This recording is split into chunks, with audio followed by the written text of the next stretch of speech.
안녕하십니까 여러분. 내 몸 안에 준비된 최고 명의를 전하는 사랑과 생명입니다. 오늘도 제 영상을 찾아주셔서 대단히 감사합니다. 이번 영상에서는 백혈병의 예방과 치유에 대해 말씀드리려 합니다. 백혈병이 무슨 병인지를 이해하기 위해서는 먼저 골수 속에 들어있는 조혈모 세포라고 부르는 일종의 줄기세포에 대해 알 필요가 있습니다. 적혈구와 백혈구, 혈소판과 같은 혈액세포들은 적혈구 120일, 백혈구는 종류에 따라 다르나 대체로 1에서 5일, 혈소판은 10일처럼 수명이 대체로 짧아서 수명이 다하여 없어지는 세포를 다시 만들어 채워줘야 하는데 혈액세포들은 분열하는 기능이 없어서 골수 속에 들어있는 조혈모 세포가 분열하여 성장한 다음 적혈구나 백혈구, 혈소판으로 분화하여 소멸되는 혈액세포를 보충해줍니다. 백혈병은 조혈모 세포가 암세포로 변한 비정상적인 백혈구인 백혈병 세포가 지나치게 증식하는 병입니다.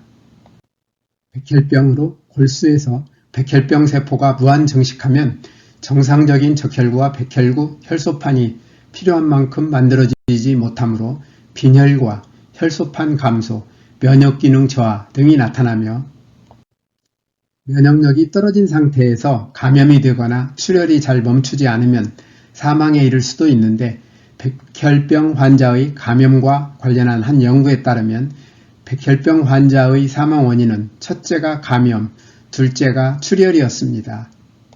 백혈병은 질환의 진행 속도에 따라 급성 백혈병과 만성 백혈병으로 나눌 수 있으며 질환이 나타나는 위치에 따라 골수에 나타나는 골수성 백혈병과 림프구에 나타나는 림프구성 백혈병으로 나눌 수 있습니다.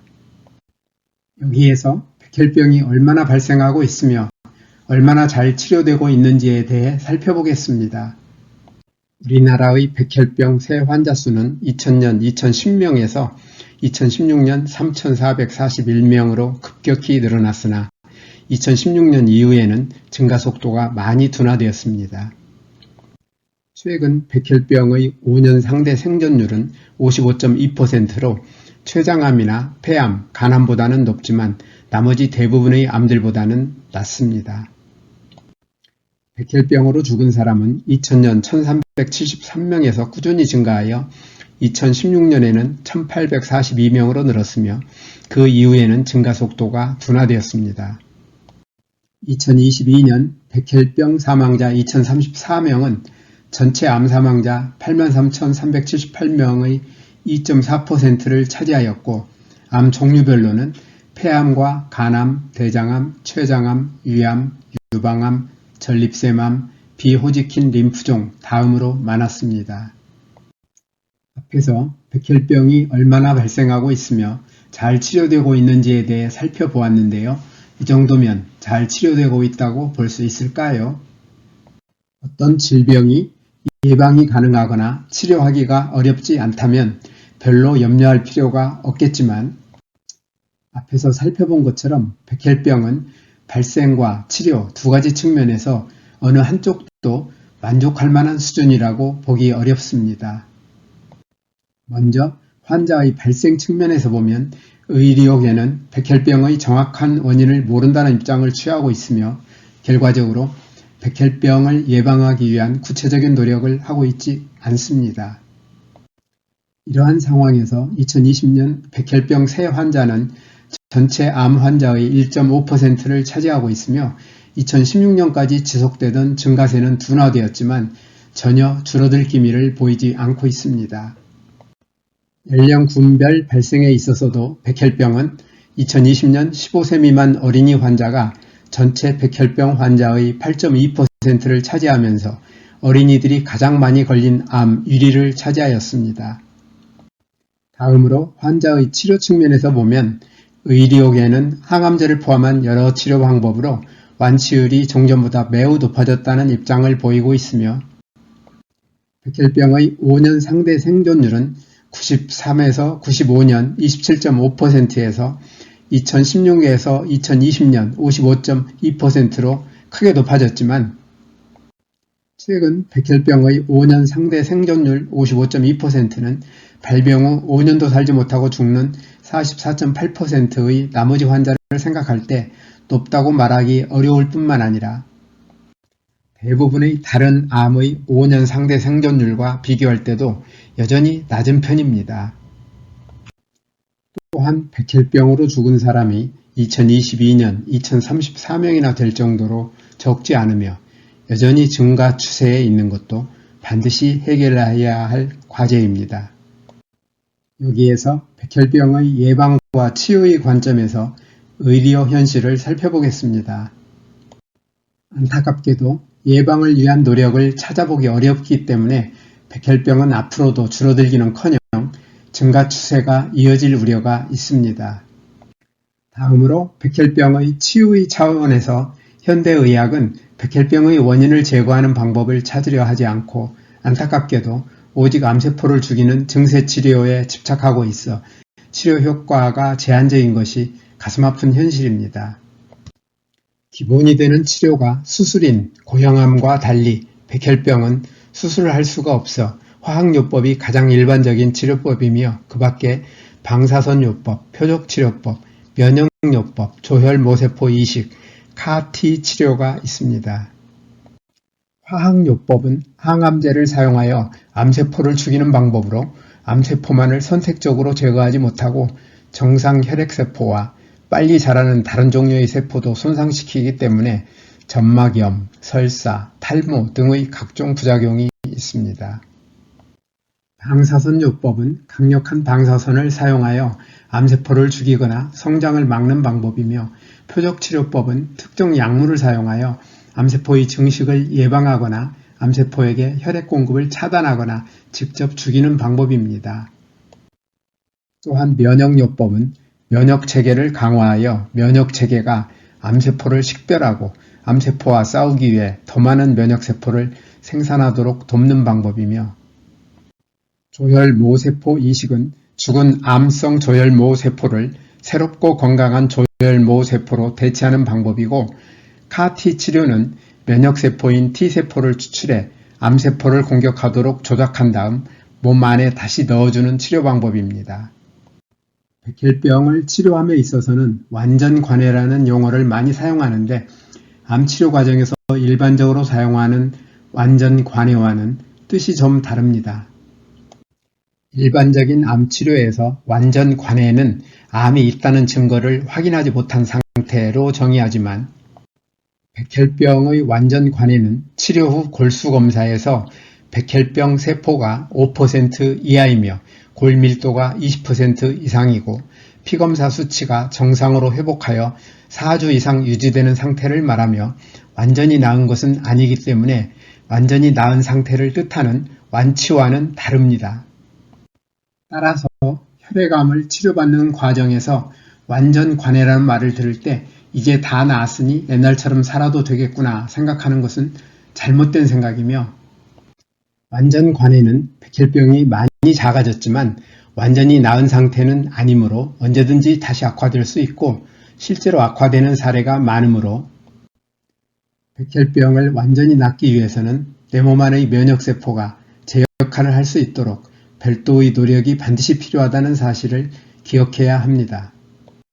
최근 암세포를 잘 죽이는 화학요법 치료제가 많이 개발되어 백혈병을 완전관해까지 이를 수 있어도 화학요법은 암세포를 100% 없애서 낫게 하는 치료는 아니기 때문에 백혈병을 완전히 낫기 위해서는 반드시 내 몸 안의 면역세포가 제 역할을 해야 한다는 사실을 잊어서는 안 됩니다. 앞에서 보여드린 백혈병 발생자와 사망자를 함께 보면 백혈병에 걸리는 사람도 죽는 사람도 함께 늘어나고 있으므로 백혈병으로부터 자유로운 삶을 살기 위해서는 첫째로 백혈병을 예방하는 것이고 둘째로 걸렸을 때 이를 치유하는 것인데 이를 위해서는 우리가 반드시 주목해야 할 일이 있습니다. 우리 몸의 세포들은 세포를 구성하고 있는 60억 개의 DNA 가운데 많게는 하루에 100만 개까지 손상되며 손상되는 DNA들은 세포 안에 들어있는 프로그램인 유전자에 의해 원래의 정상적인 모습으로 복구되기 때문에 우리가 건강히 살아갈 수 있으며 저는 이러한 기능을 내 몸 안에 준비된 최고명이라 부르는데 손상되는 DNA의 수와 손상된 DNA들이 복구되는 정도는 우리의 생활 습관에 달려있기 때문에 우리가 좋은 생활 습관을 가지고 있으면 손상되는 DNA의 수는 적어지고 최고명의가 손상된 DNA들을 잘 복구하며 반대로 잘못된 생활 습관을 가지고 있으면 손상되는 DNA의 수는 많아지고 최고명의가 손상된 DNA들을 잘 복구하기 어렵습니다. 만일 세포 안의 DNA들이 지나치게 많이 손상되거나 손상되는 세포들을 복구하는 유전자가 제 역할을 하지 못하여 원래대로 복구되지 못하는 세포가 많아지면 이러한 세포들이 많은 조직이나 장기의 기능이 약해져 우리는 다양한 질병에 걸리게 되는데 백혈병을 포함한 모든 암은 이러한 질병 가운데 하나입니다. 우리가 어떤 질병에 걸리느냐는 DNA로 구성된 세포 안의 유전자 가운데 어떤 유전자가 손상되고 변질되어 원래의 정상적인 모습으로 복구되지 못하고 있느냐에 따라 정해집니다. 유전학자들의 연구에 따르면 우리 몸의 세포에는 2만 개 이상의 유전자가 들어있으며 이 가운데 암세포는 불과 수십 개의 특정 유전자가 변질된 세포인데 암세포의 유전자 가운데 변질된 대표적인 유전자의 예를 두 가지만 들어보겠습니다. 우리 몸의 세포들은 분열할 때 분열 과정을 모니터링하여 한 단계가 아무 이상 없이 정상적으로 완성되었는지를 확인한 다음 단계로 진행하도록 허용하는 체크 포인트가 세포 분열 주기에 3개 있어서 DNA 손상과 같은 문제가 발견되면 세포 분열을 바로 중단하는데 암세포는 체크 포인트의 기능을 하는 유전자가 변질되어 있어 끊임없이 분열을 하는 속성을 가지고 있습니다. 또한 정상세포는 유전자를 구성하고 있는 DNA들이 손상될 때 손상된 DNA를 찾아서 정상으로 복구하며 세포의 수명이 다하였거나 손상된 DNA가 너무 많아 복구하기 어려울 때에는 세포가 스스로 죽는 자멸사 유전자를 가지고 있는데 암세포는 자멸사의 기능을 하는 유전자가 변질되어 있어 스스로 죽지 않습니다.